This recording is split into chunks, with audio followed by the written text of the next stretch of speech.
ఆంధ్రప్రదేశ్ రాష్ట్రంలో 45 సంవత్సరాలుగా పెండింగ్లో ఉన్న 554 గిరిజన గ్రామాలను 5వ షెడ్యూల్లో చేర్చి వారి హక్కులను కల్పించే వరకు ఆదివాసీ మహాసభ న్యాయ పోరాటం చేస్తుందని న్యాయ సలహాదారు అయినవరపు సూర్యనారాయణ స్పష్టం చేశారు. దీనిపై హైకోర్టు ఇచ్చిన ఆదేశాలను అమలు చేయడంలో ప్రభుత్వం తీవ్రమైన తాత్సారం చేస్తుందని మండిపడ్డారు. ఇక అంతర్జాతీయ మానవ హక్కుల దినోత్సవాన్ని పురస్కరించుకుని ఆదివాసీల హక్కులను మానవ హక్కులుగా గుర్తించాలని ఆయన డిమాండ్ చేశారు.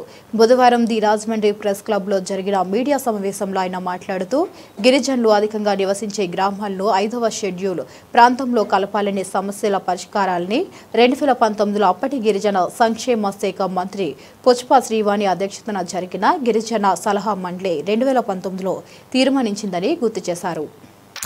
ఇక్కడ కారంతం ఇప్పుడు రంపచోడవరం పోలవరం ప్లేస్ లో అది తొలి గిరిజన వీరుడైనటువంటి కారంతాలు కూడా ఈ శంఖవరం మండలం రౌతులపూడి ఈ మరో 19 గ్రామాలు 50% జనాభా గిరిజనులు 50% కన్నా మించి ఉన్నటువంటి అవి కూడా పెరిగినాయి. కాబట్టి వాళ్ళు కూడా మమ్మల్ని కూడా కలపమని చెప్పేసి అడుగుతున్నారు. కాబట్టి ఈ అన్నింటినీ కూడా పరిశీలించి ఈ గ్రామాలన్నింటినీ కూడా మానవ హక్కుల దినోత్సవం సందర్భంగా గత 45 సంవత్సరాలుగా పెండింగ్లో ఉన్నటువంటి గిరిజనుల సమస్యల మీద వాళ్ళ యొక్క హక్కులను గుర్తించాలని 5వ షెడ్యూల్లో ఆ గ్రామాలను కూడా చేర్చి 5వ షెడ్యూల్కి ఆనుకున్నటువంటి సబ్ప్లాన్లో ఉండేటటువంటి గ్రామాలని 5వ షెడ్యూల్లో చేర్చాలని 5వ షెడ్యూల్లో ఉండేటటువంటి రక్షణ ఏదైతే ఉంటుందో అవన్నీ కూడా ఆ గిరిజనులకు ఇవ్వాలని చెప్పేసి గత 45 సంవత్సరాలుగా జరుగుతున్నటువంటి డిమాండ్ ఏదైతే ఉందో దాని మీద ఈరోజు మానవ హక్కుల దినోత్సవం సందర్భంగా వాళ్ళ హక్కులను గుర్తించాలని చెప్పేసి షెడ్యూల్డ్ ప్రాంతాల్లో కలపాలని డిమాండ్ చేస్తూ ఈరోజు పత్రికేయుల సమావేశం ఏర్పాటు చేయడం జరిగిందండి. ప్రధానంగా ఇది 1975లో కేంద్ర ప్రభుత్వం షెడ్యూల్డ్ ప్రాంతాలని ఆనుకుని ఉన్నటువంటి ఆంధ్రలో ఇప్పుడున్న ఆంధ్రప్రదేశ్లో 554 గ్రామాలు ఈ జిల్లాలో అప్పుడు గుర్తించినటువంటి 1980లో గుర్తించినటువంటి 40 గ్రామాలు అవి శంఖవరం మండలం, ప్రత్తిపాడు మండలం, రౌతులపూడి మండలం ఈ 3 మండలాల్లోనూ ఏజెన్సీకి షెడ్యూల్డ్ ప్రాంతానికి ఆనుకున్నటువంటి 40 గ్రామాలను అప్పుడు గుర్తించడం జరిగింది. అలాగే మొత్తం రాష్ట్ర వ్యాప్తంగా మనం చూసుకున్నప్పుడు శ్రీకాకుళంలో 240 గ్రామాలు, విజయనగరంలో 182 గ్రామాలు, విశాఖ జిల్లాలో 91 గ్రామం, కాకినాడ జిల్లాలో 40 గ్రామాలు, ఏలూరు జిల్లాలో 1 గ్రామం, ఇవన్నీ కలిపితే మొత్తం 5వ షెడ్యూల్లో కలపాలని చెప్పేసి గిరిజనులు అధికంగా ఉన్నటువంటి గ్రామాలు ఇవి 554 గ్రామాలు. ఈ 554 గ్రామాలు 1980 నుంచి కలపట్లేదు, ఇప్పటికీ పెండింగ్లోనే ఉంది. కొంతకాలం ఏమైందంటే మండలాలు రావడం, తాలూకాల ప్లేస్లో మండలాలు రావడం వల్ల జాప్యం జరిగింది.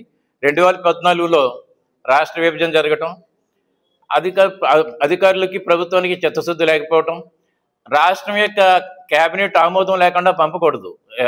ఇక్కడ ఉండేటటువంటి ఆంధ్రప్రదేశ్ గిరిజన శాఖ ఇక్కడ అనుమతి తీసుకుని పంపాలి. అనుమతి లేకుండా ఒకసారి పంపారు, మళ్ళీ వెనక్కి వచ్చేసినాయి. ఈ విధంగా చిత్తశుద్ధి లేకపోవడం వల్ల ఇప్పటి వరకు కూడా కదలలేదు.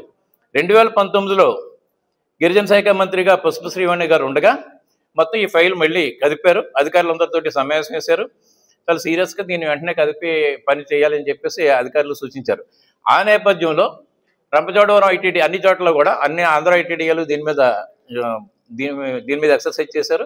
Rampachodavaram ITDA project officer Peddapuram RDO పరిధిలో ఉన్నాయి కాబట్టి 3 మండలాలు పెద్దాపురం ఆర్డీఓకి లెటర్ రాసి ఈ 40 గ్రామాలకు సంబంధించి ఇప్పుడు కలపడానికి దీనికి సంబంధించిన ప్రతిపాదనలు పంపించమని రాశారు. అది 2019లో అక్కడ సరైనది జరగలేదు. కొంతమంది ఏం చేశారంటే నకిలీ తీర్మానాలు చేసి కలపక్కర్లేదని తీర్మానాలు చేశారు. ఇది తెలుసుకున్నటువంటి గిరిజనులు 2020లో కలపాలని చెప్పేసి మరలా తీర్మానాలు చేశారు. చేసిన తర్వాత 2021లో 3 సంఘాలు ఆ ప్రాంతాలకు సంబంధించినటువంటి 3 సంఘాలు హైకోర్టులో రిట్ పిటిషన్ దాఖలు చేశాయి. 2022లో ఆంధ్రప్రదేశ్ హైకోర్టు ఈ 40 గ్రామాలకి ఇక్కడ ఈ జిల్లాలో కాకినాడ జిల్లాలో ఉండేటటువంటి 40 గ్రామాలకి షెడ్యూల్డ్ ప్రాంతాల యొక్క ఫలాలు అందే విధంగా 4 నెలల్లో దీని మీద చర్యలు తీసుకోవాలని చెప్పేసి ఆర్డర్ ఇవ్వడం జరిగింది. ఈ ఆర్డర్ గత 3 సంవత్సరాలుగా అమలు జరగలేదు. దీంతో మరలా ఆదివాసీ మహాసభ ఈ ఏడాది హైకోర్టులో మళ్ళీ ఆ ఆర్డర్ అమలు చేయలేదు అధికారులు అని చెప్పేసి మళ్ళీ దాన్ని 40 గ్రామాలని కలపాలని మళ్ళీ హైకోర్టును ఆశ్రయించడం జరిగింది.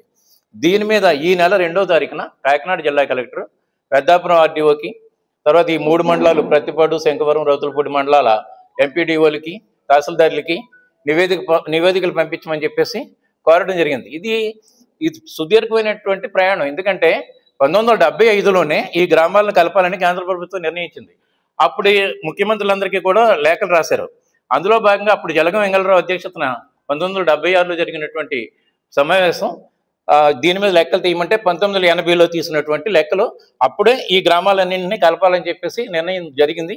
కానీ ఇప్పటి వరకు కూడా జరగలేదు. దీనికి కారణం ఏంటంటే మైదాన ప్రాంతంలో ఉండేటటువంటి గిరిజనేతరులు కలపకుండా అడ్డుకుంటూ రావడం అనేటువంటిది. కాబట్టి ఇప్పటికైనా వీటిని వెంటనే పరిశీలించేసి, ఎందుకంటే ఇప్పుడు ఒక జిల్లా కలిపితే సరిపోదు. ఈ జిల్లాలో ఉండేటటువంటి కాకినాడ జిల్లాలో ఉండేటటువంటి 40 గ్రామాలు సరిపోదు. ఇది మొత్తం రాష్ట్ర వ్యాప్తంగా జరగాలి.